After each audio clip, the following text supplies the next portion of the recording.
नमस्कार, यो news 24 television prime time न्यूजमा स्वागत छ।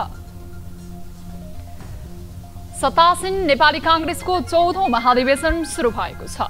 महाधिवेशनको उद्घाटनमा मुलुकका प्रमुख दलका नेताहरूले शुभकामना र शुभेच्छा औपचारिक शब्द त स्वाभाविक रूपमा खर्चिने। सँगसँगै राजनीतिमा सहकार्य, सहमति र मुलुकलाई आर्थिक एवं सामाजिक रूपमा हस्तान्तरण गर्ने आफ्ना तर्क पनि सुनाए। यति बेला प्रश्न उठ्छ, देशमा हाली मुहाली जसको छ उसले के गर्ने र के नगर्ने भनेर चिच्याउँदैमा के हुन्छ र? जो जिम्मेवारीमा छ उसलाई जनपक्षीय काम गर्न केले छेक्छ र गरे भइहाल्यो नि। अझ एकीकृत समाजवादीका अध्यक्ष माधव नेपालले त नेपाली राजनीतिमा राम्रो संकेत नदेखेको बताए। सत्तामा हुने, शासनमा बस्ने अनि यस्तो कुरा गरेर जनतालाई अलमलमा पार्ने काम गर्न मिल्छ? त्यस्तो अवस्था भए सुधार पो गर्ने हो त। अवस्था सुधारमा कहिले ध्यान नदिने अनि व्यवस्था जाने हो कि भनेर मात्र चिन्ता गर्ने? अहिलेको मूल मुद्दा व्यवस्था भन्दा पनि नेताहरूले काम गर्दाको अवस्था नै हो। यता मुलुकमा पुनः समानुपातिक निर्वाचन प्रणालीको मुद्दा पनि मुखरित हुन थालेको छ। कुन कुन नेताले के निहित स्वार्थले यो मुद्दा उठाए त्यो अहिले विषय बन्न सक्छ, तर आम तवरमा नेपालमा चुनाव खर्चिलो भयो। 3 तहको सरकार बनाउँदा हुने निर्वाचन मुलुकले धान्न नसक्ने अवस्थामा पुग्यो। खर्चिलो निर्वाचन पद्धति भएकाले नै यो भनाइ जनस्तरमा पनि पुग्ने गरेको छ। राजनीतिमा मनी र मसल हावी हुँदै गएको छ। निष्ठाको राजनीति समाप्त हुँदै गएको छ। यो परिवेशमा हाम्रो निर्वाचन प्रणालीलाई आर्थिक रूपमा बोझिलो हुन नदिने भन्नेमा ध्यान दिन जरुरी छ। गरिब तथा विपन्नले पनि राजनीतिमा स्थान बनाउन सक्ने अवस्था बनाउन ध्यान दिन अति आवश्यक छ। अब प्राइम टाइम न्यूजका हेडलाइन्स। नेपाली कांग्रेसको 14औं महाधिवेशन सुरु। आगामी चुनावमा कांग्रेसलाई जिताउने प्रतिबद्धता गर्दै आफूलाई भोट दिन सभापति देउवाको आग्रह। पार्टीको कमजोरी समीक्षा हुनुपर्ने रामचन्द्र पौडेलको माग। कांग्रेस महाधिवेशनमा शीर्ष नेताको सम्बोधन एकअर्काको घोषपेचमा केन्द्रित। राजेन्द्र लिङदेनको टिप्पणीमा ओली नेपाल र दाहालको आपत्ति। त्यहाँ निरङ्कुशता र तानाशाही जन्माउने षड्यन्त्र हो भनेर बुझ्न जरुरी हुन्छ। कोरोनाको नयाँ भेरिएन्ट ओमिक्रोनको जोखिम बढ्दा समेत जोगमनी नाकामा कडाई हुन सकेन। दैनिक हजारौं नागरिकको निर्वाध आवजावत। हेलचेक राईले समस्या पर्न सक्ने विश्लेषण। पाएर पनि आफैर आएर टेस्ट गर्दा पनि हुन्थ्यो, तर मान्छेहरू मान्दैन। तरलता अभावका कारण बैंकहरू समस्यामा। ऋण पाउन कठिन भएको व्यवसायको गुनासोका बीच समस्या समाधान भइसकेको राष्ट्र बैंकको अनौठो दावी। र राष्ट्र बैंकले अलि राम्रोसित यसमा समयअनुसारै ध्यान पुर्याएको खण्डमा छ नि। र अन्तर्राष्ट्रिय व्यवसायको उडानमा लगाइएको प्रतिबन्धलाई भारतले जनवरी महिना अन्तिमसम्ममै लम्ब्याउने। एयर बबल अन्तर्गतका उडान भने जारी नै राख्ने निर्णय।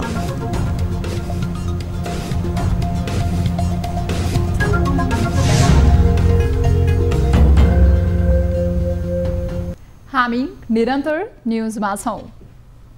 सुरुमा नेपाली कांग्रेसको 14औं महाधिवेशन सम्बन्धी प्रसङ्ग। उत्साह, एकता र रूपान्तरण। नेपाली कांग्रेस 14औं महाधिवेशन नेतृत्वको निरन्तरता कि परिवर्तन। महाभिडन्त।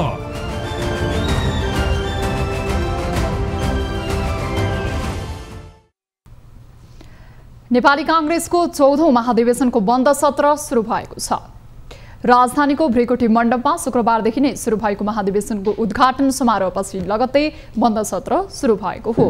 बैठकमा महामन्त्री द्वय शशाङ्क कोइराला र पूर्णबहादुर खड्काको संगठन प्रतिवेदन र कोषाध्यक्ष सीतादेवी यादवको आर्थिक प्रतिवेदन पेश हुने र छलफलपछि अनुमोदन गर्ने तयारी छ। यस्तै पार्टीको 14औं महाधिवेशनका लागि कांग्रेस निर्वाचन समितिले प्रतिनिधिहरूको अन्तिम नामावली प्रकाशन गरेको छ। गोपालकृष्ण घिमिरे नेतृत्वको निर्वाचन समितिले 4743 जना प्रतिनिधिको अन्तिम एवं औपचारिक नामावली प्रकाशन गरेका हुन्। महाधिवेशन प्रतिनिधि नै भावी नेतृत्व चयनका लागि मतदाता हुन्। प्रकाशन प्रतिनिधिको संख्या अनुसार कांग्रेस सभापति बन्न खसेको मतको कम्तीमा 50% कोटाउनु पर्ने व्यवस्था रहेको छ। समितिले देशभरिबाट निर्वाचित भएका प्रतिनिधिहरू, केन्द्रीय कार्य समितिका सदस्य, भातृ तथा शुभेच्छुक संस्था र जनसम्पर्क समिति समेत गरी मतदाताको नाम सार्वजनिक गरेको हो। कांग्रेस महाधिवेशनमा भावी नेतृत्व चयनका लागि शनिबार बिहान 8 बजेदेखि मनोनयन हुनेछ भने सोमबार मतदान हुने कार्यतालिका रहेको छ।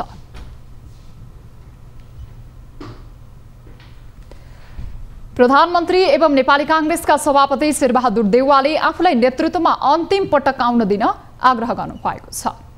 नेपाली कांग्रेसको 14औं महाधिवेशनलाई सम्बोधन गर्दै देउवाले आफू नेतृत्वमा आए कांग्रेसलाई केन्द्रदेखि स्थानीय तहसम्म बहुमत दिलाउने प्रतिबद्धता व्यक्त गर्दै सो कुरा आह्वान गर्नुभएको हो। आफू सभापतिमा चयन भए आगामी सरकार कांग्रेसकै हुने आश्वासन पनि उहाँले दिनुभएको छ। यो महाधिवेशनले यो डर त्रासबाट मुक्त समाज, फेरि यो कुनै किसिमको पनि यो तानाशाही सरकार नआओस् भन्नका लागि यो महाधिवेशनले निर्णय गर्नुपर्छ। त्यो निर्णय गरेको खण्डमा आउँदो सरकार कांग्रेसको हुन्छ, गाउँदेखि माथिसम्म। यस्तै उहाँले वर्तमान सरकारले एमाले नेतृत्वको सरकारका कारण त्रास बढेका बेला त्रासमुक्त वातावरण बनाएको दाबी पनि गर्नुभएको छ। उहाँले एमाले अध्यक्ष केपी ओलीको शासनबाट जनताले मुक्ति पाएको भन्दै मुक्ति बचाउने हो कि नबचाउने भन्ने प्रश्न समेत गर्नुभयो। त्यस्तै वरिष्ठ नेता रामचन्द्र पौडेलले भने वर्तमान सरकार अस्तव्यस्त र गतिहीन भएको आरोप लगाउनु भएको छ। नेता पौडेलले अहिले देशको परिस्थिति गम्भीर अवस्थामा पुगेको पनि तर्क गर्नुभएको छ। 1 वर्षभित्र पार्टीले विरोधी शक्तिहरूसँग प्रतिस्पर्धा गर्नुपर्ने स्थिति रहेको भन्दै विरोधीसँग जुन्न सक्ने नेतृत्व चयन अहिलेको आवश्यकता रहेको उहाँको भनाइ छ। सैद्धान्तिक बहस गरेर सैद्धान्तिक रूपले कम्युनिस्टहरूलाई ठेउलाउन सक्ने किसिमको कांग्रेस कसरी बनाउने आजको सवाल यही नै छ। र यसैको लागि हामीले हाम्रा आफ्ना सिद्धान्तहरू, हाम्रा आफ्ना एजेन्डाहरू, अरू कसैका एजेन्डा हामीले बोक्नु पर्दैन। हाम्रै एजेन्डालाई हामीले सही ढङ्गले अपनाउन सक्यौँ भने हाम्रा एजेन्डाकै माध्यमले हामी प्रतिस्पर्धा गर्न सक्छौँ। पौडेलले पार्टीका कार्यकर्ताले नेतृत्वको मूल्याङ्कन गर्नुपर्ने बेला आएको धारणा समेत राख्नुभयो। कांग्रेसको महाधिवेशन अन्तर्गत शनिबारबाट निर्वाचन प्रक्रिया सुरु हुनेछ। पछिल्लो समय हरेक सार्वजनिक कार्यक्रममा पुग्दा एकअर्कालाई घोचपेच गर्दै आएका केपी शर्मा ओली, माधव कुमार नेपाल र पुष्पकमल दाहाल शुक्रबार एकै मञ्चमा देखिए। अन्य दिनहरूमा फरक फरक मञ्चबाट एकअर्कामाथि खनिने यी 3 शीर्ष नेताहरू शुक्रबार भने एकै मञ्चबाट आफ्नै शैलीमा घोचपेचमा उत्रिए। सम्बोधनमा मात्र होइन, भाषणका क्रममा ढिलो जाने र अरूले बोल्दा उठेर जाने गतिविधि समेत भाषणका क्रममा देखियो। नेपाली कांग्रेसको 14औं महाधिवेशनको उद्घाटन समारोहमा लामो समयपछि एमाले अध्यक्ष केपी शर्मा ओली, एकीकृत समाजवादीका अध्यक्ष माधव कुमार नेपाल र माओवादी केन्द्रका अध्यक्ष पुष्पकमल दाहाल प्रचण्ड एकै मञ्चमा देखिए। पछिल्लो समय एक अर्का विरुद्ध टिप्पणी गर्नमा व्यस्त रहेका यी फरक पार्टीका 3 अध्यक्षले महाधिवेशनको मञ्चलाई पनि घोचपेचको लागि उपयोग गरे। अधिकांश सत्तापक्षले भरिएको कार्यक्रममा प्रतिपक्षी दलको अध्यक्ष ओली ढिलै गरी पुगे। ओली भन्दा अघि सम्बोधन गरेका प्रचण्डले मुलुकलाई अघि बढाउन दलहरू एक भएर लाग्नुपर्ने धारणा राखे। यति भन्दै गर्दा उनले एक्लै हिँड्ने अहंकारले गर्दा ओह्रालो यात्रा सुरु हुने भन्दै ओलीलाई कटाक्ष समेत गरे। जति बेला लोकतान्त्रिक राजनीतिक दल र लोकतन्त्रको निम्ति संघर्ष गरेका, शान्तिको निम्ति संघर्ष गरेका राजनीतिक दल र नेताहरूलाई बदनाम गर्न खोजिन्छ, त्यहाँ निरङ्कुशता र तानाशाही जन्माउने षड्यन्त्र हो भनेर बुझ्न जरुरी हुन्छ। कहीँ न कहीँ तानाशाही त्यसरी नै आउने गर्दछ। यस्तै कार्यक्रममा छोटो भाषण गरेका अध्यक्ष ओलीले कांग्रेससँग सहकार्य गर्न तयार रहेको बताए। भाषणको क्रममा ओलीले माओवादी र एकीकृत समाजवादीलाई कटाक्ष गर्ने अवसर गुमाएनन्। एकीकृत समाजवादी माओवादी केन्द्रलाई लक्षित गर्दै साना दलहरूलाई कांग्रेसले औला छोड्यो भने के होला भन्ने फिर परेको टिप्पणी गरे। त्यसैगरी उनले एमाले एक्लै हिँड्न रहर नगर्ने भए पनि अरूको भरमा राजनीति नगर्ने समेत तर्क गरे। सधैँ सुन्छु सँगै जानुपर्छ भनेको सरकारमा मात्रै हो कि देश बनाउन सँगै जाने हो। देश बनाउन सँगै जाने कुरामा नेकपा एमाले, नेपाली कांग्रेसको साथमै छ नेकपा एमाले। हामी सरकारमा छैनौँ, प्रतिपक्षमा छौँ। प्रतिपक्ष भनेको प्रतिपक्ष भनेको के संसदको अङ्ग होइन? हामी साथमा छैनौँ लोकतन्त्रको सवालमा। यता ओलीले सम्बोधन गर्न थालेपछि माधव कुमार नेपाल र प्रचण्ड भनेर उठेर हिँडे। यी दुई नेता बाहिरिँदै गर्दा समेत ओलीको कटाक्ष जारी नै थियो। नवनिर्वाचित राप्रपा अध्यक्ष राजेन्द्र लिङदेनले नेताहरूको छवि बिग्रदै गएको बताउँदै मुलुकमा राजतन्त्रको आवश्यकता रहेको अभिव्यक्ति दिए। उनले पछिल्लो समयमा समाजमा नेताको छवि बिग्रदै गएको भन्दै गाउँमा जाँदा नेतालाई चोर आएको भन्ने गरिएको टिप्पणी समेत गरे। विगतका हाम्रा गल्ती, कमी, कमजोरीहरू सुधार गरेर अगाडि बढौँ। अब देशमा राष्ट्र प्रमुखको रूपमा राज संस्था, जनताले सोझै निर्वाचित गर्ने प्रधानमन्त्री, पूर्ण समानुपातिक संसद, सांसदले मन्त्री हुन नपाउने नयाँ व्यवस्था लागू गरेर जाउँ। लिङदेनको यो टिप्पणीमा माओवादी, एकीकृत समाजवादी र एमाले अध्यक्ष खनिए। एकीकृत समाजवादीका अध्यक्ष माधव कुमार नेपालले मुलुकमा अब राजतन्त्रको कुनै भविष्य नभएको बताउँदै पूर्व राजा ज्ञानेन्द्र शाहलाई व्यापारमा लाग्न सुझाए। नेपालको रक्षा हामी नेपाली जनताले गर्न सक्दछौँ। राष्ट्रियताको रक्षा हामी नेपाली जनताले गर्न सक्दछौँ। लोकतन्त्रलाई सुदृढ गर्ने काम हामी गर्न सक्दछौँ र समाजवादको यात्रामा सामाजिक न्याय, सामाजिक समानता, विकास, समृद्धिको यात्रामा हामीले अगाडि बढ्नुपर्छ। केपी ओलीले पनि नवनिर्वाचित लिङदेनतिर लक्षित गर्दै भर्खर बाछो हिँड्न जान्दैन, बुर्लुक्क उफ्रन्छ भन्दै व्यङ्ग्य गरे। यस्तै प्रचण्डले मुलुकमा तानाशाही बिउताउने षड्यन्त्र भएको भन्दै आक्रोश व्यक्त गरे। नेपाली कांग्रेसको 14औं महाधिवेशन काठमाडौँमा जारी छ। जारी महाधिवेशनमा उम्मेदवारी घोषणा गर्ने क्रम पनि सुरु भएको छ। 14औं महाधिवेशनमा आफू विजयी भए जिम्मेवार कांग्रेस बनाउने दावी गर्ने क्रम पनि चलिरहेको छ। एक रिपोर्ट।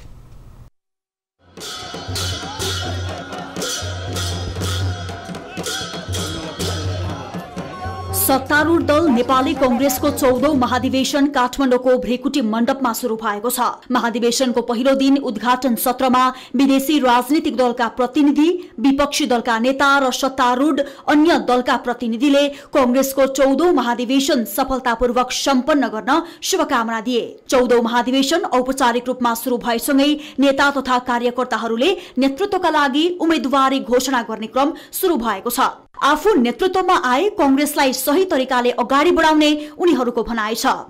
नेपाली कांग्रेसलाई सबभन्दा पहिले आपसमा एकताको खाँचो छ, अनुशासनको खाँचो छ। यसलाई मुलुकका यावत वर्गहरूसम्म, महिला, दलित, आदिवासी, जनजाति, मधेसी सबै समुदायहरूसम्म यसलाई चाहिँ पुर्याउनु पर्ने आवश्यकता छ। युवाहरूको, नेपाली जनसङ्ख्याको ठुलो हिस्सा युवाहरूको छ, तर युवाहरूमा अहिले पनि नेपाली कांग्रेसका सन्देशहरू, कार्यक्रमहरू, विचारहरू लैजान सकिएको अवस्था छैन। त्यस्तै 14औं महाधिवेशनमा महिला प्रतिनिधि बढाउने र समुन्नत नेपाल बनाउने दावीले समेत स्थान पाएको छ। यो योजना भनेको समुन्नत नेपाल, समृद्ध जनता हो कि जनता र नागरिकलाई समुन्नत बनाउने एजेन्डा हो। यो एजेन्डाको प्राप्ति विविधको प्रजातान्त्रिक समाजवादबाट सम्भव छ। त्यो एजेन्डा बोकेर हामी त्यसैगरी आफू नेतृत्वमा आए युवाहरूलाई पार्टीमा लाग्न प्रेरित गर्ने एजेन्डा समेत अघि आएको छ। मुलुकको आर्थिक उत्थानका लागि आफूलाई विजय बनाउनु पर्ने भन्दै मत माग्ने क्रम सुरु भइसकेको हो। युवाहरूको पनि अलिकति खाँचो देखेको छ पार्टीमा। युवा छैन भनेको होइन, तर महत्त्वपूर्ण जिम्मेवारी पाएको छैन र जो साथी, युवा साथीहरू अहिले केन्द्र समितिमा गएको छ, उहाँहरूले पनि जति पार्टीमा एउटा परिवर्तन ल्याउनु पर्ने त्यो ल्याएको पर्याप्त रूपमा छैन। केही परिवर्तन भएको छ तर आशा लाग्दो भएको छैन।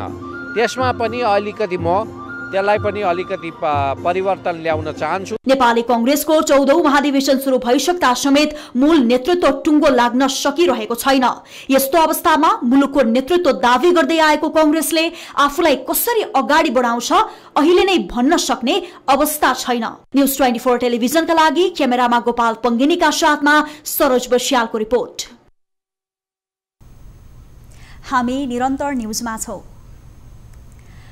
नेपाल कम्युनिस्ट पार्टी माओवादी केन्द्रको प्रदेश 2 अधिवेशन मङ्सिर 25 गते जनकपुर धाममा गर्ने भएको छ। शुक्रबार नेकपा माओवादी केन्द्र प्रदेश 2 ले सो जानकारी दिएको हो। प्रदेशको 136 पालिकाबाट 600 र मनोनित गरी 1000 प्रतिनिधि अधिवेशनमा सहभागी हुनेछ। प्रदेश 2 मा 136 पालिका मध्ये 30 वटा पालिकामा अधिवेशन हुन बाँकी रहेको छ। मङ्सिर 25 गते अधिवेशन उद्घाटन र पुस 3 गते बन्द सत्रबाट नयाँ कार्य समिति चयन हुने हुँदा त्यस अवधिभित्र बाँकी रहेका पालिकाको पनि अधिवेशन सम्पन्न गरिसक्ने तयारी रहेको छ। प्रदेश अधिवेशनको उद्घाटन सत्रमा नेकपा माओवादी केन्द्रका केन्द्रीय अध्यक्ष पुष्पकमल दाहाल भर्चुअल मार्फत सम्बोधन गर्नुहुनेछ। जनकपुर धाम स्थित जनकपुर उद्योग वाणिज्य संघको सभा हलमा हुने प्रदेश 2 अधिवेशनलाई प्रदेश स्थायी समिति सदस्यहरू गिरिराजमणि पोखरेल, मातृका प्रसाद यादव र गणेश शाह लगायतका नेताले सम्बोधन गर्ने कार्यक्रम रहेको छ। संविधानले सबै जाति, वर्ग, लिङ्गबीच समानता भने पनि यथार्थमा त्यो देखिँदैन। गत आर्थिक वर्षमा मानव अधिकार आयोगमा मानव अधिकार उल्लङ्घन सम्बन्धी 168 वटा उजुरी परेका छन्। कोभिड-19 महामारीले सृजना गरेको परिस्थितिले नागरिकले बाँच्नकै लागि सङ्घर्ष गर्नुपरेको अवस्थामा उनीहरूले आफूमाथि परेको अन्याय र मानव हकको हननबारे लड्न समेत पाएनन्। त्यसैकारण आयोगमा उजुरी घटेको छ, तर हत्या, हिंसा, बलात्कार, छुवाछुत, अन्धविश्वासका घटना घटेका छैनन्। एक रिपोर्ट। द्वन्द्वकालीन घटनाका पीडितले समेत अहिलेसम्म न्याय नपाएको भन्दै राष्ट्रिय मानवाधिकार आयोगको आर्थिक वर्ष 2077-78 को वार्षिक प्रतिवेदनमा नेपालमा मानव अधिकारको अवस्था सन्तोषजनक नभएको उल्लेख छ। आयोगको सिफारिस समयमै कार्यान्वयन नगर्दा उजुरी समेत कम पर्न थालेका छन्। आयोगमा गत आर्थिक वर्षमा मानव अधिकार उल्लङ्घन सम्बन्धी विभिन्न 168 उजुरी दर्ता भएका थिए। नयाँ र पुराना गरी आयोगमा 261 उजुरीको अध्ययन पूरा भएको छ। आयोगले मानव अधिकार उल्लङ्घनका 212 घटनाको अनुगमन गरेको छ। अनुसन्धान पूरा भएका 188 उजुरीमाथि आयोगले निर्णय समेत गरेको वार्षिक प्रतिवेदनमा छ। आयोगले यस वर्ष कार्यान्वयनका लागि सरकारलाई 18 बुँदे सिफारिस पनि गरेको छ। सरकारले कार्यान्वयनमा ढिलासुस्ती गर्दा हालसम्म गरेका सिफारिसमा जम्मा 13% मात्रै कार्यान्वयन भएको छ। आयोगले अनुसन्धान गरेर अनुगमन गरेर सिफारिस गरेका चाहिँ निर्णयहरूमा पनि जे हामी सिफारिस गर्छौं त्यसमा चाहिँ कार्यान्वयन नभएको कारणले पनि कतिपय मान्छेहरू चाहिँ नै उजुरी दिने कुरामै उदासीनता भएको पनि हुन सक्छ। र पछिल्लो समय चाहिँ खास गरी नागरिक तथा राजनीतिक अधिकारको भन्दा पनि आर्थिक, सामाजिक, सांस्कृतिक अधिकारको जस्तै शिक्षाको अधिकार, स्वास्थ्यको अधिकार, खाद्यान्नको अधिकार, यस्ता अधिकारहरूमा चाहिँ अलिकति जोखिम चाहिँ नि देखिन्छ। नेपालको संविधानमा 31 वटा मौलिक हकको व्यवस्था गरिएको छ। 3 वर्षभित्र कानून बनाएर कार्यान्वयनमा ल्याउने भनिए पनि अझै कानून बनेको छैन। कानून नबन्दा ती हक कार्यान्वयनमा आउन सकेका छैनन्। वर्षौंदेखि यो संक्रमणकालीन न्यायको अवस्था एकदमै पीडादायी छ, दुःखदायी छ। द्वन्द्वको बेलाका पीडितहरूले अहिले पनि न्याय पाएका छैनन्। अहिले पनि शरीरमा छर्रा, गोलीका छर्राहरू बोकेर उनीहरू बाँच्न विवश छन्। त्यसले गर्दाखेरि अहिले देशमा चाहिँ जुन ट्रान्जिसनल जस्टिस मेकानिजम इफेक्टिभ हुनु पर्थ्यो, जुन अब दुईटा आयोगहरू गठन भएका छन्, आयोगहरूले पनि एउटा एक्टिभली कामहरू गर्न सकिरहेको छैन। देशमा अहिले पनि यौन शोषण, श्रम शोषण, लैङ्गिक विभेदका घटना बढ्दो छ। पीडितले समयमै न्याय नपाउँदा उजुरी समेत घटेको मानव अधिकार कर्मीहरू बताउँछन्। बाढी, पहिरो लगायतका प्राकृतिक प्रकोपबाट प्रभावितको मानव अधिकारको अवस्था झन् नाजुक छ। क्यामेरामा प्रभात थापाका साथ टिभी जर्नलिस्ट रिया भण्डारी, काठमाडौँ। 73औं अन्तर्राष्ट्रिय मानव अधिकार दिवसको अवसरमा सिराहाका न्यूज 24 कर्मी दिलीप सहनी सम्मानित हुनुभएको छ।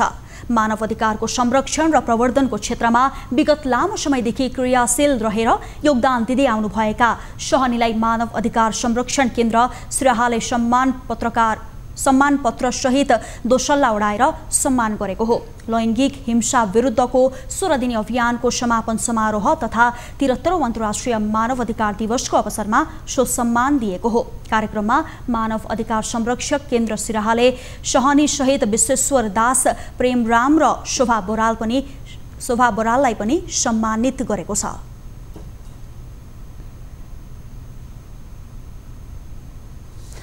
नेपाल प्रहरीका पूर्व प्रहरी नायब महानिरीक्षक डीआईजी रमेश खरेलले नयाँ पार्टी घोषणा गर्नुभएको छ। शुक्रबार काठमाडौँमा पत्रकार सम्मेलन गर्दै पूर्व डीआईजी खरेलले नेपाल सुशासन पार्टी घोषणा गर्नुभएको हो। उहाँले देश सुहाउँदो सुशासनलाई प्रमुख एजेन्डा बनाएर पार्टीलाई अघि बढाउने बताउनुभयो। पूर्व डीआईजी खरेलले देशमा अहिले कुशासन व्याप्त रहेको भन्दै त्यसलाई सुशासनमा ल्याउन आफूले बाध्य भएर नयाँ पार्टी खोल्नु परेको बताउनुभयो। पूर्व डीआईजी खरेलले सेवा गरेर मेवा खाने नभई सेवा मात्र गर्ने ध्येयले पार्टीमा काम गर्ने बताउनुभयो। उहाँले सबै नागरिकको चासो र आवश्यकतालाई ध्यानमा राखेर जनतालाई धोका नदिने गरी काम गर्ने प्रतिबद्धता समेत जनाउनु भएको छ। म्याग्दीको ढोरपाटन नेपालकै एकमात्र शिकार आरक्ष्य हो। यो आरक्ष्यमा वर्षमा 2 पटक विश्वभरका शिकारीका पारखीहरू पुग्ने गर्छन्। ढोरपाटन शिकारी पर्यटनका लागि प्रख्यात क्षेत्र पनि हो। ढोरपाटनमा साहसिक शिकारका लागि मात्र नभई धार्मिक पर्यटकहरू पनि पुग्ने गर्दछन्। वर्षभरिमा हजारौं आन्तरिक तथा बाह्य पर्यटकहरू घुम्नका लागि ढोरपाटनलाई गन्तव्य बनाउँछन्। एक रिपोर्ट। म्याग्दीको ढोरपाटन क्षेत्र पर्यटकको रोजाइमा पर्ने क्षेत्र हो। आन्तरिक तथा बाह्य पर्यटकहरूमाझ ढोरपाटन शिकारका लागि मात्र नभई धार्मिक र पर्यटकीय गन्तव्यको रूपमा चर्चित छ। सो क्षेत्रमा मध्य पहाडी लोकमार्ग हुँदै बुर्तिबाङबाट जान सकिन्छ। म्याग्दी, बागलुङ र रुकुम 3 जिल्लामा फैलिएको ढोरपाटनमा उत्तर गङ्गाको ढोरबराह मन्दिर, उत्तर गङ्गा, रुद्रताल, छेन्टुङ गुम्बा लगायत रहेका छन् भने सुन्दर उपत्यका, बुकी र यहाँका अन्य रमणीय बस्ती समेत रहेका छन्। मङ्सिर महिनाको दोस्रो सतहदेखि ढोरपाटनका डाँडामा हिउँ पर्न थालेपछि चिसो बढेको छ। चिसो बढे पनि पर्यटकको आगमनमा भने कमी आएको छैन। विश्वव्यापी रूपमा फैलिएको कोरोना महामारी र त्यसका कारण जारी भएको निषेधाज्ञाका बीच पनि गत आर्थिक वर्षमा 6703 जना पर्यटकहरू ढोरपाटन पुगेका थिए। पर्यटकहरू त अब लकडाउन पीडित भएर चाहिँ पर्यटकहरू नि अब कुनै बेला ठेकिन सक्नुहुन्छ सिजनमा। अफ सिजनमा अब हाम्रो 7 महिनासम्म कमाउने 5 महिना सुतेर खाने हो। ढोरपाटन क्षेत्रमा 4वटा सामुदायिक होमस्टे सञ्चालनमा छन्। घुम्न र पूजा गर्न ढोरपाटन पुग्ने पर्यटकलाई लज र सामुदायिक होमस्टेले सहज बसोबासको व्यवस्था गरेको छ। उत्तर गङ्गाको ढोरबराहमा पूजाआजा तथा दर्शन गरेमा मनोकांक्षा पूरा हुने जनविश्वास रहिआएको छ। यहाँ वैशाख पूर्णिमा र जनै पूर्णिमामा ठूलो मेला समेत लाग्ने गरेको छ। यो खुट्टादेखि तपाईँको जनी पुण्य र वैशाख पुण्यको ठुलो मेला लाग्छ। पूजा धेरै हुन्छ। अहिले तपाईँको खासै घुम्न आउने मान्छे आउँदाखेरि मन्दिरको चासोहरू लागिदिनु पर्छ। नत्र तपाईँको यो बच्चाहरू आएर भित्र यो घन्टीहरू चोर्ने टाइपको गरिदिन्छ। ढोरपाटन उपत्यका पर्यटनसँगै जीवनबुटी मानिने यार्साकुम्बका लागि पनि प्रसिद्ध छ। तर शिकार आरक्षको मध्यवर्ती क्षेत्र घोषणा नभएकोले वैधानिक रूपमा बिक्री गर्न नसकिएको र चोरी सिकारी बढेको शिकार आरक्षक कार्यालयका सहायक संरक्षण अधिकृत अविनाश थापा मगर बताउँछन्। सामुदायिक वन, धार्मिक वन, यो कम्युनिटी वनको जुन यो हाम्रो चाहिँ निकुञ्जभन्दा बाहिरका क्षेत्रहरूलाई चाहिँ त्यसरी घोषणा गरेर त्यहाँका जनसमुदायलाई सर्वसुलभ एकदमै सहज रूपमा चाहिँ वन पैदावारको चाहिँ आपूर्ति गरेर उहाँहरूले चाहिँ सदुपयोग गर्नको एउटा अवधारणा हो मध्यवर्तीको। यहाँ निर्माण गरिने भनेको उत्तर गङ्गा जलाशययुक्त जलविद्युत आयोजनाले पनि धेरैको ध्यान तानेको छ। करिब 4000 मिटरको उचाइमा रहेको उक्त बुकी क्षेत्र धौलागिरी, अन्नपूर्ण लगायतका दर्जनौं हिम श्रृङ्खला नजिकबाट अवलोकन गर्नको लागि उपयुक्त क्षेत्र पनि हो। ढोरपाटन शिकार आरक्ष प्रवेश गर्दा नेपालीहरूलाई 100, सार्क मुलुकका नागरिकहरूलाई 1500 र विदेशी नागरिकलाई 3000 रुपैयाँ शुल्क तिर्नुपर्ने व्यवस्था छ। न्युज 24 टेलिभिजनका लागि म्याग्दीबाट टिभी जर्नलिस्ट साधन रामजालीको रिपोर्ट। न्युजहरू अझै बाँकी छन्, अहिलेलाई ब्रेक।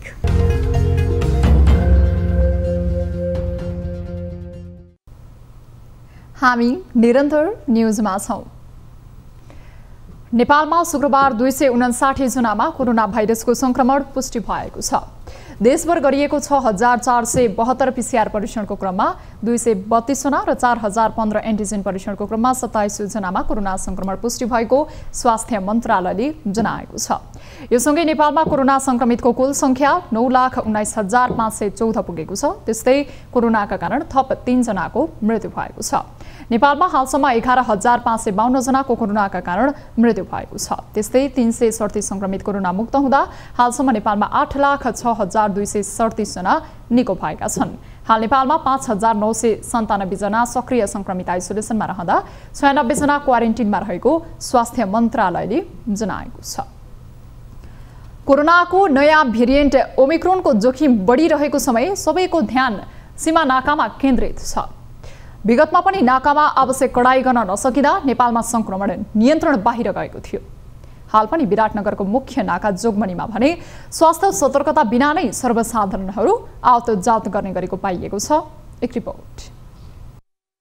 भारतको विभिन्न स्थानबाट जोगबनी नाका भएर दैनिक 2000 भन्दा बढी यात्रुहरू नेपाल प्रवेश गर्ने गरेका छन्। यसैगरी जोगबनी बजारमा किनमेलका लागि जानेहरूको पनि उत्तिकै भीड़ लाग्ने गरेको छ। विराटनगर महानगरपालिकाको सहयोगमा एन्टिजेन परीक्षण र स्वास्थ्य जाँचका लागि सीमा क्षेत्रमा हेल्थ डेस्क राखिएको छ। तर भारतबाट आउनेहरूले एन्टिजेन परीक्षण नगराई नै नेपाल प्रवेश गर्ने गरेको स्वास्थ्य कर्मीहरूले बताएका छन्। उनीहरूले सर्वसाधारणले बुझाउँदा पनि नबुझ्ने गरेर हेलचेक्राई गरेको बताए। भारतबाट आएकाहरूलाई सम्झाउँदा पनि परीक्षण गर्न नमानेको स्वास्थ्य कर्मीहरूको गुनासो छ। हेल्थ डेस्कमा दैनिक 60 देखि 70 जना मात्रले स्वास्थ्य जाँच गराउने गरेको र धेरैले स्वास्थ्य परीक्षण गर्न आग्रह गर्दा उल्टो गाली गर्ने गरेको हेल्थ डेस्क प्रमुख सुरेन्द्र यादवले बताउनुभयो। चाहे लोकल होस् कि बाहिरबाट आउने मान्छेहरू हो, सबैलाई थाहा छ यहाँ हेल्थ डेस्क छ भनेर। त्यो थाहा पाएर पनि आफै आएर टेस्ट गर्दा पनि हुन्थ्यो, तर मान्छेहरू मान्दैन। आउने न्यू खोज्ने गाली गर्ने त्यस्तो समूहको पनि इन्भाइरोमेन्ट यहाँ भइसकेको छ। हामीले गाली पनि खाइसकेको छौँ।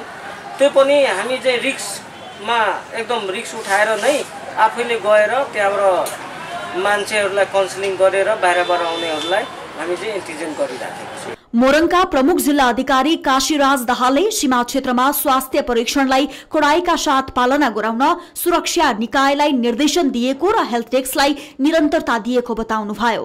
उहाँले भारतबाट आउनेहरूले खोप लगाएको कार्डका साथै पीसीआर गरेको रिपोर्ट देखाउनु पर्ने र एन्टिजेन परीक्षण गर्दा पोजिटिभ आए र संक्रमित भेटिए आइसोलेसनमा राखिने बताउनुभयो। अब सबैको परीक्षण गर्नलाई पनि कस्तो छ भन्दाखेरि त्यहाँ आउने नेपाली नागरिकहरू पनि अब सीमा बजारमा जाने परम्परा छ। त्यो हुनाले त्यसको पहिचान गर्ने र यदि टाढाबाट आउनु भएको छ र लामो समयसम्म भारत बसेर आउनु भएको छ भने त्यसको चाहिँ अनिवार्य परीक्षण गर्नलाई निर्देशन दिएको छ। त्यहाँ एन्टिजेन परीक्षण हुन्छ। एन्टिजेन परीक्षणबाट चाहिँ पोजिटिभ देखिएको केसहरूको अवस्था हेरेर आइसोलेसनमा बस्न लगाउने र चाहिँ जटिल खालको छ भने कोभिड-19 उपचार केन्द्रमा पठाउने व्यवस्था छ। भारतको विभिन्न शहरहरूबाट सोझै जोगमनी हुँदै नेपाल प्रवेश गर्नेहरूको स्वास्थ्य परीक्षण नगरिँदा कोरोनाको जोखिम बढ्ने देखिएको छ। यसका लागि सीमा क्षेत्रको हेल्थ डेस्कमा अनिवार्य स्वास्थ्य परीक्षण गराउने तर्फ प्रहरी प्रशासनले पनि सहयोग गर्नुपर्ने हेल्थ डेस्कमा बसेका स्वास्थ्य कर्मीहरूले आग्रह गरेका छन्। न्यूज 24 टेलिभिजनका लागि मोरङबाट टिभी जर्नलिस्ट तारा आचार्यको रिपोर्ट। नेपालको दुर्गम जिल्लाको रूपमा चिनिने कर्णाली अञ्चलको सदरमुकाम जुम्लामा चिकित्सकको अध्यापन सुरु भयो भन्दा धेरैलाई पत्यार नलाग्न सक्छ। विगतलाई सम्झिने हो भने यो कुरा झट्ट सुन्दा र सुनाउँदा पत्याइ हाल्न सकिने अवस्था पनि छैन। केही समय अघिसम्म सिटामलसम्म नपाएर बिरामीको ज्यानै जाने अवस्था रहेको सो क्षेत्रले चिकित्सक नै उत्पादन गर्ने भो भन्दा कसले पत्याउने? तर त्यो सत्य हो। एक रिपोर्ट। कर्णालीलाई विकट क्षेत्रको रूपमा चिनिने गरिन्छ।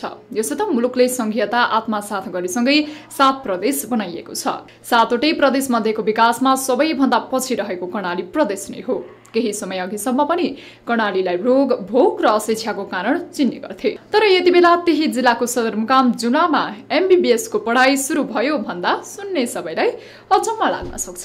जीवनजल र सिटामलसम्म नपाएर बिरामीले मृत्युवरण गर्नुपर्ने कर्णाली अहिले चिकित्सक उत्पादन गर्ने थलोको रूपमा परिचित हुने अवस्था बनेको छ। 2068 सालमा जुम्लामा स्थापना भएको कर्णाली स्वास्थ्य विज्ञान प्रतिष्ठानले 2073 सालदेखि MBBS अध्ययन गराउने अनुमतिका लागि प्रयास गरिरहेको थियो। गत फागुनमा 20 सिटका लागि अनुमति पाएपछि आइतबारदेखि हिमाली जिल्ला जुम्लामा MBBS को अध्ययन सुरु भएको छ। चिकित्सा क्षेत्रतर्फ जम्मा 20 सिटका लागि अनुमति पाएको प्रतिष्ठानमा 1900 जना विद्यार्थीहरू भर्ना भइसकेका छन्। कल्पना गरेको थिएन कि यस्तो ठाउँमा पनि MBBS सुरु हुन्छ भनेर। म तराईको मान्छे, म जुम्ला आएर असाध्यै खुसी छु किन यहाँको वातावरण, मान्छे र यहाँ शिक्षकहरूले पनि अहिलेसम्म देखाएको व्यवहार मलाई राम्रो लाग्यो। जुम्ला राम्रो ठाउँ भनेर त चिनेकै हो।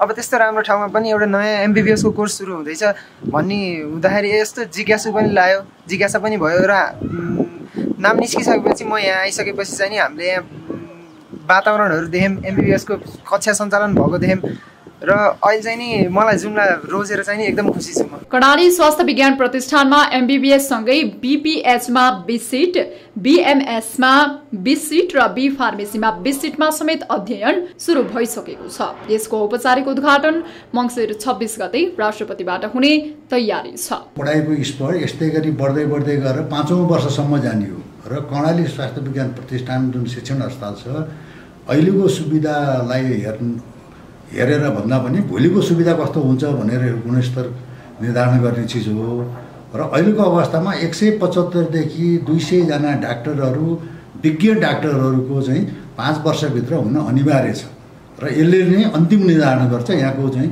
विद्यार्थीको उत्पादन कस्तो हुन्छ भनेर। कुनै बेला जुम्लामा पोस्टमार्टम गर्न समेत नेपालगञ्ज र काठमाडौँबाट डाक्टर नअन्जेल 4-5 दिनसम्म पनि कुरेर बस्नुपर्ने बाध्यता थियो, तर अब यी अवस्था परिवर्तन भएको छ। जुम्लावासीले अब सिटामोलका कारण ज्यान गुमाउने दिन गए भने सामान्य बिरामी पर्दा देशका ठुल्ठुला शहरको अस्पतालमा पठाउनु पर्ने दिन फेरिएको छ। अब कर्णालीले चिकित्सक उत्पादन गरेर ठूला ठूला शहरमा पठाउनेछ।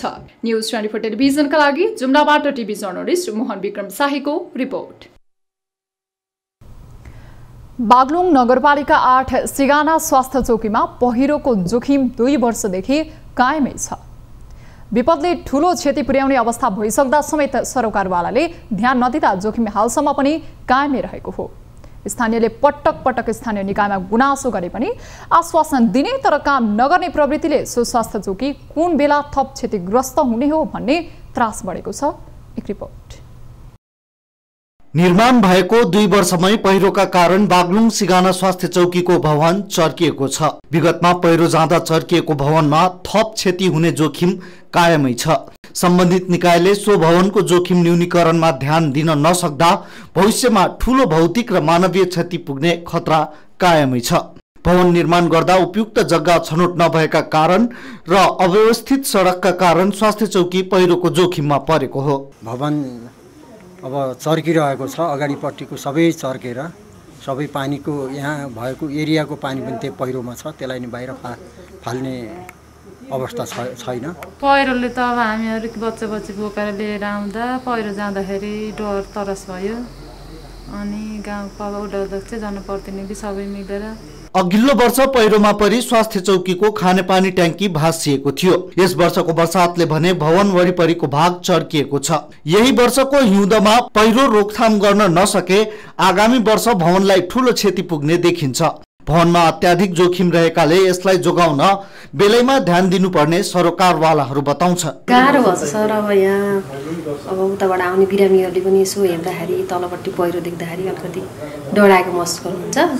त्यसपछि हामी यहाँ कर्मचारीहरू बस्छौँ माथि, बस्दाखेरि अब राति पानी पर्दा अब चटाङचुटुङ गर्दा अलिकति डर लाग्छ सर। झण्डै 1,82,00,000 लागतमा निर्माण गरिएको उक्त भवन 2 वर्षमै जोखिममा परेको हो। एकदमै जोखिम अवस्थामा हामी स्वास्थ्य कर्मीहरूले सेवा प्रदान गर्दा कतिखेर पहिरोले के गर्ने हो, स्वास्थ्य संस्था कतिखेर चाहिँ भत्कने हो भन्ने बडो कष्टप्रद तवरले चाहिँ हामी स्वास्थ्य सेवा प्रवाह गरिरहेका छौँ। स्वास्थ्य चौकीबाट त्यस क्षेत्रका स्थानीयहरूले नियमित सुविधा लिइरहेका छन्।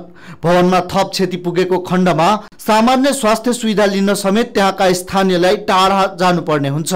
सोही कारण भवन जोगाउन बेलैमा ध्यान दिन सके लगानी पनि जोगिन्थ्यो भने त्यहाँका बासिन्दा स्वास्थ्य उपचार पाउने अधिकारबाट वञ्चित हुनुपर्ने छैन। न्युज 24 टेलिभिजनका लागि बागलुङबाट टिभी जर्नलिस्ट रामप्रसाद घिमिरेको रिपोर्ट। हामी निरन्तर न्युजमा छौं।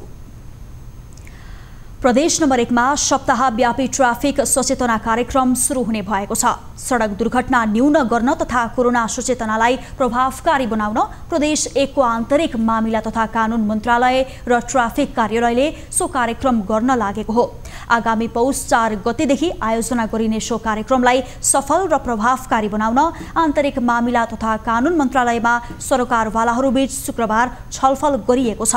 सडक दुर्घटना न्यूनीकरणका लागि मन्त्रालयको नेतृत्वमा बनाइएको प्रतिवेदन कार्यान्वयन गर्न सरकारवालाहरूले माग गरेका छन्।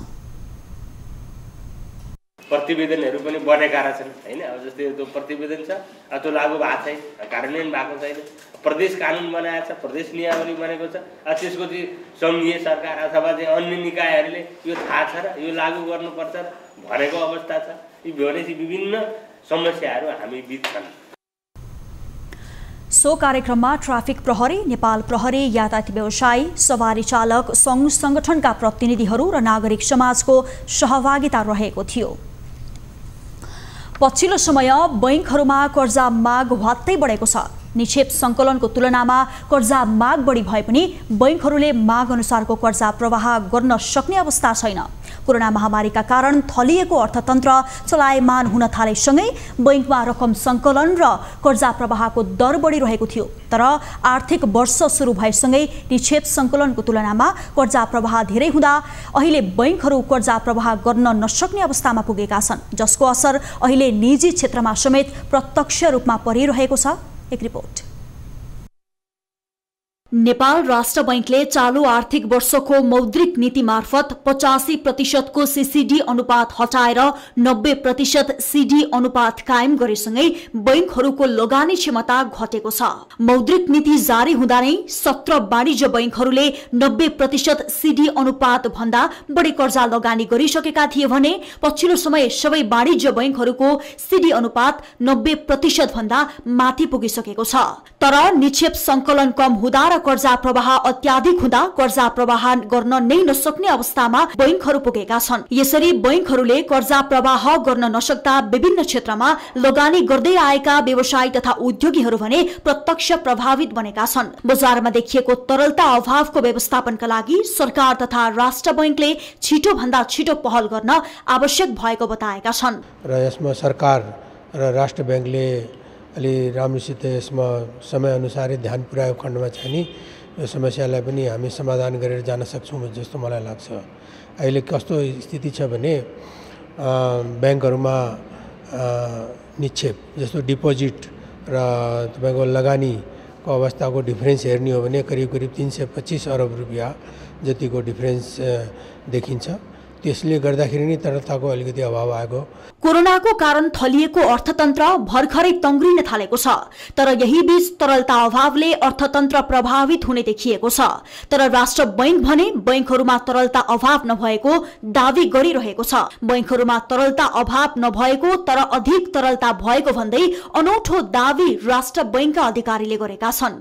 यो अधिक तरलता बजारमा कायम रहँदै पनि हामीले तरलता अभाव भयो भन्ने कुराहरू मिडियामा सुन्ने गर्छौँ। तथापि अधिक तरलता नै 12 अरब बराबरको कायम छ बजारमा।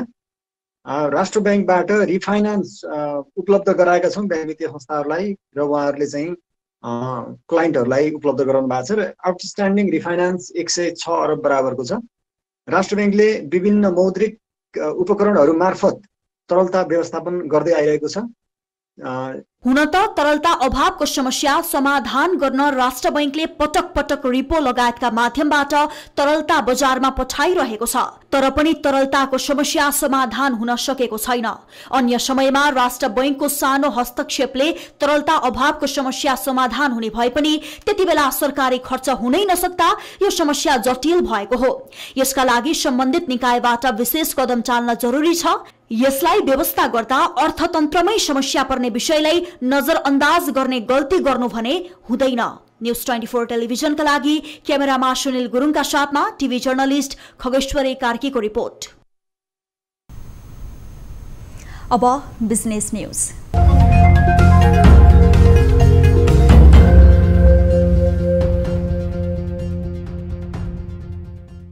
नेपाल राष्ट्र बैंकले फेरि बैंक तथा वित्तीय संस्थाको मुद्दती निक्षेपमा 1 अर्ब 25 करोड रुपैयाँ लगानी गर्ने भएको छ। राष्ट्र बैंकको कर्मचारी सुरक्षण कोषमा रहेको सो रकम वाणिज्य बैंक, विकास बैंक र फाइनान्स कम्पनीको मुद्दती निक्षेपमा 365 दिन अवधिका लागि लगानी गर्न लागेको हो। वाणिज्य बैंकमा 1 अर्ब रुपैयाँ, विकास बैंकमा 18 करोड 75 लाख रुपैयाँ र वित्त बैंकमा 6 करोड 25 लाख रुपैयाँ गरी कुल 1 अर्ब 25 करोड रुपैयाँ लगानी गर्न लागेको राष्ट्र बैंकले जनाएको छ। राष्ट्र बैंकले आगामी 1 गतेदेखि 2079 मङ्सिर 29 गतेसम्मको लागि मुद्दती निक्षेप राख्न लागेको कुल निक्षेप रकम 4 अर्ब 30 करोड रुपैयाँ पुगेको छ। चक्रपथ दोस्रो खण्ड विस्तारको काम अगाडि बढाउन भन्दै चिनिया प्राविधिक टोली साइट भिजिट गर्न नेपाल आइपुगेको छ।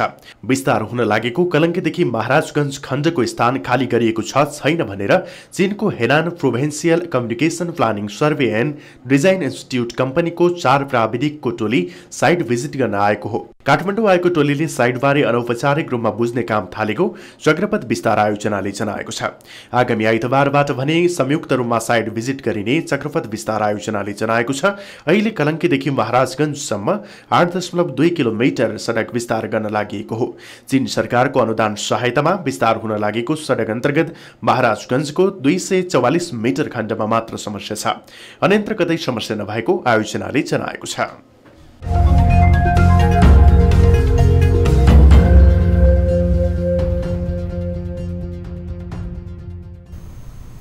न्युजहरू अझै बाँकी छन्, अहिलेलाई ब्रेक। सर्वशक्तिशाली मारुति सिमेन्ट, हामी बनाउँदैछौँ नेपाललाई। शिखर इन्सुरेन्स, दुःख पर्दाको साथी। प्लम्बर, पाइप्स एन्ड फिटिङ, विश्वास प्लम्बिङको, जहाँ इच्छा त्यहाँ।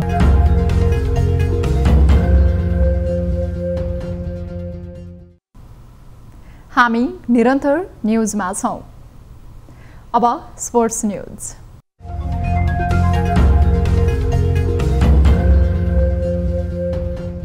विभागीय टिम त्रिभुवन आर्मी क्लब शहीद स्मारक ए डिभिजन लीग फुटबलको दोस्रो स्थानमा उक्लिएको छ।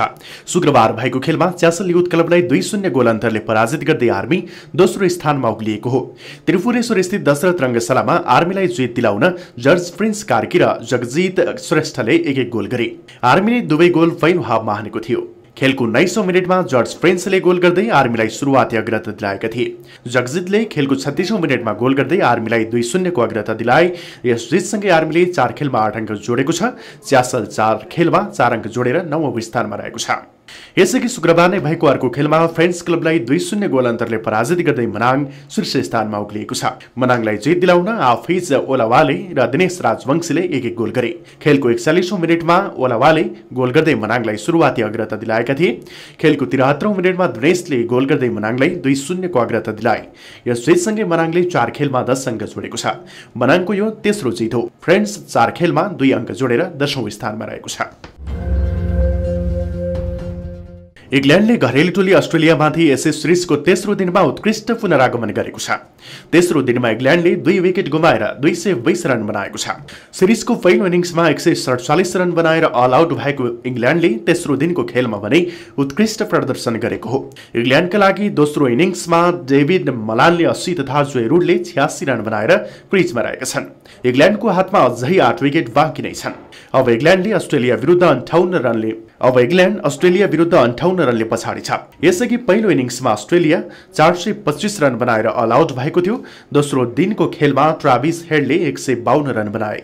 इंग्ल्यान्डका लागि ओली रबिन्सनले 3 विकेट लिएका थिए। इंग्ल्यान्ड भने पहिलो इनिङमा कमजोर बनेको थियो।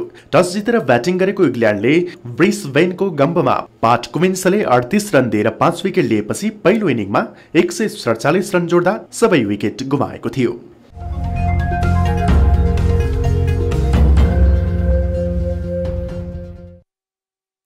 हामी निरन्तर न्युजमा छौं। अब एउटा रोचक प्रसंग। पछिल्लो समय वैज्ञानिक एक यस्तो खोज तथा परीक्षणमा जुटेका छन् जुन सफल भयो भने पृथ्वीबाट लाखौं वर्ष पहिले लोप भइसकेका प्राणीले पुनः जन्म लिने सम्भावना छ। एक वैज्ञानिक रिपोर्टका अनुसार आजभन्दा करिब 8 लाख वर्ष पहिले नै लोप भएको विशालकाय प्राणी उल्ली मेमथलाई पुनर्जीवित पार्ने काममा वैज्ञानिकहरू जुटेका हुन्। मेमथ एक प्रकारको हात्तीकै प्रजाति हो, तर यिनीहरूको शरीरमा लामो रौँहरू हुन्छन्। यस प्रजातिको हात्ती करिब 5 मिटर अग्ला हुन्थ्यो भने 8 टनसम्म तौल हुन्थ्यो। साइबेरियाको उच्च भूभागमा पाइने यो हात्तीको प्रजाति अत्यधिक हिमपात तथा चोरी सिकारीका कारण लोप हुन पुगेको वैज्ञानिकहरूको दाबी छ। साइबेरियाको सो क्षेत्र आज पनि हिउँले ढाकिएको छ। अत्यधिक हिमपातमा ढाकिएको हुँदा यिनका अवशेष भने अहिले पनि सुरक्षित नै रहेको पाइएको छ, जसबाट वैज्ञानिकहरूलाई यी जनावरहरूको डीएनए संकलनमा निकै सहज भएको छ। यी मेमथहरूको क्लोन बनाउनको लागि अफ्रिकन हात्तीको प्रयोग गरिँदैछ। यसको भ्रूणलाई सेरोगेट अर्थात् कृत्रिम गर्भाधानको सहायताले विकसित गरिँदैछ। वैज्ञानिकहरूले यस सम्बन्धी परीक्षण समेत सुरु गरिसकेका छन् र यसको नतिजा अबको 6 वर्षपछि आउने बताइएको छ। विश्वकै धनी लगानीकर्ता बेन लेम र उनका बिजनेस पार्टनर जर्ज चर्चले यस प्रोजेक्टका लागि 11 मिलियन पाउन्ड भन्दा बढी अनुदान दिने बताएका छन्। अब 24 weather update.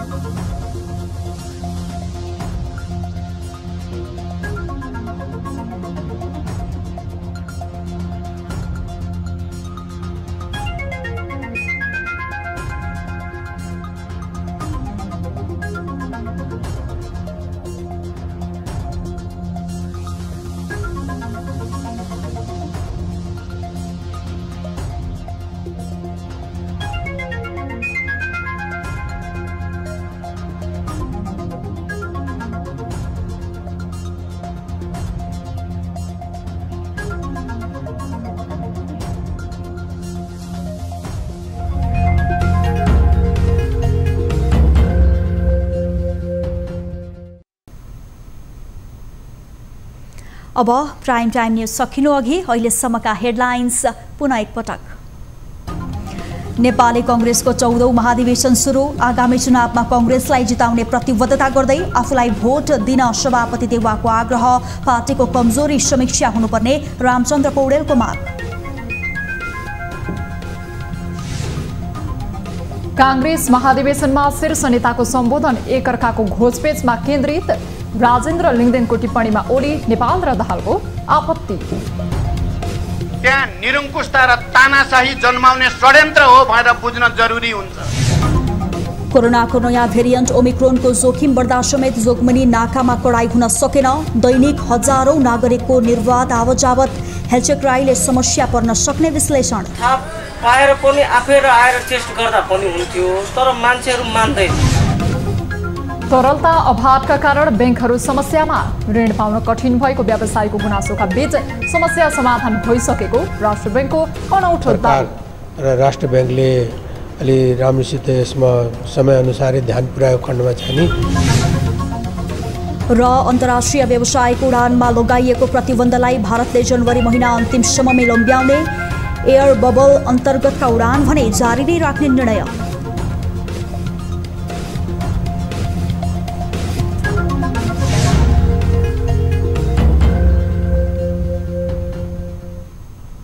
Prime time news अहिलेलाई यति नै। जाँदा जाँदै ताली र गालीका लागि हामीले सोधेको प्रश्न। नेकपा एमाले संसदमा अवरोध कायमै राख्ने संकेत गरेको छ। सरकारलाई त लगाउन संसद अवरोध गर्नु ठिक हो भन्नेले तालीमा र होइन, कानुन निर्माण गर्ने थलोलाई स्वार्थका लागि प्रयोग गर्न हुँदैन भन्नेले गालीमा भोट गर्नुहोला। हाम्रो पात्रोको एपमा गएर ताली र गालीका लागि भोट गर्न सक्नुहुनेछ। थप न्यूजका लागि हाम्रो वेबसाइट www.news24nepal.com हेर्नुहोला। साथै हामीलाई फेसबुक, ट्विटर र युट्युबमा पनि फलो गर्न सक्नुहुनेछ।